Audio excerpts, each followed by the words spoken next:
Report. Rumor Report. This is the Rumor Report. Talk to him. With Angela Yee on The Breakfast Club. So, Little Pump got arrested on Wednesday night. Now, he's 17 years old. He was at juvenile court. He has an ankle monitor on now, and that is for firing a handgun into the door of his home in San Fernando Valley. Now, he told cops intruders had fired from the outside, but cops realized it was the opposite. Little Pump was the shooter and that he actually fired from the inside to the outside. They said there were no intruders. Now, according to Little Pump's manager, 3 men were jimmying his front door, trying to get into his home around 4 p.m., and that's when the suspects fired a gun through the door. The manager wasn't there, but he told him what Little Pump told him. So they found a bullet hole in the front door, but they said there were no suspects on the scene, and they said that Little Pump had been smoking weed, and after talking to him, they just don't believe his story. Here's what Little Pump had to say. Hey, man, we got rich lawyers.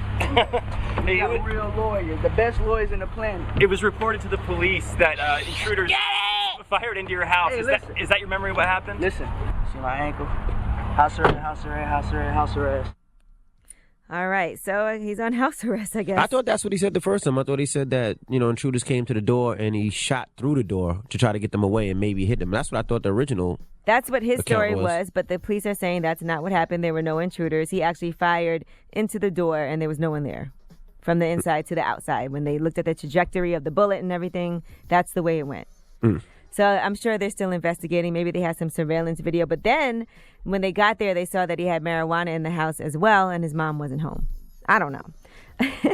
He's only 17 years old. Let's not But they said there's that. cameras everywhere, so I'm sure they'll figure it out. All right, DJ Khaled's son has gotten a deal with Jordan Brand. First ever that Jordan has done a kids collab with their apparel. So congratulations to Assad. He posted on his Instagram, "Okay, world, here I come at Kids Foot Locker at Rookie USA, Jumpman 23, we the best music." So congratulations to Khaled for getting this limited edition Assad, Khaled, and Jordan collection. That's really huge. dope.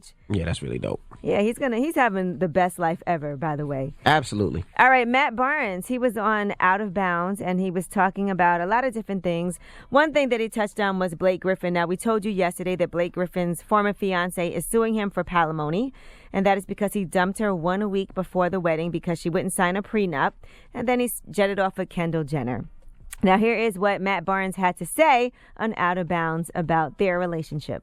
I mean, Blake was a superstar before her. He'll be a superstar after her. I mean, to me, there's nothing worse than a woman scorned. So when you leave the mother of your children and you're rumored to be with a superstar, the ex is gonna come after you. Like I said, with a woman scorned, there's no telling what's gonna come out of her mouth. But she had nothing to do with that relationship. That relationship was crazy from the beginning. I was there, and they butted heads, but they made it work because both of them at the end of the day realized it was about a bigger process.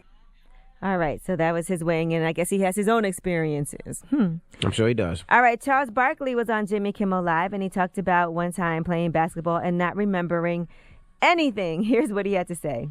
I get a call from my agent, and he says, "You're going to the Lakers." And I was so excited. So me and my boys went out to celebrate. We started getting drunk in the middle of the day. My agent calls me back about 3 hours later. He said, "The Sixers pulled out the deal." And we got a game that night. I don't remember anything about that game. First of all, I was so pissed, but I was so drunk, too. I wonder how he did that game. I wonder if he dropped 30 or if he only dropped 4. I wonder how he did. Well, he said he has no idea what happened during that game, so I don't know. But because everybody used to say he used to drink a lot, so I'm sure it hasn't really bothered him in his career. yeah, I'm sure he could have did better if he wasn't drunk playing basketball. Right. All right, well, I'm Angela Yee, and that is your Rumor Report. The Breakfast Club. Every weekday morning. Tune in.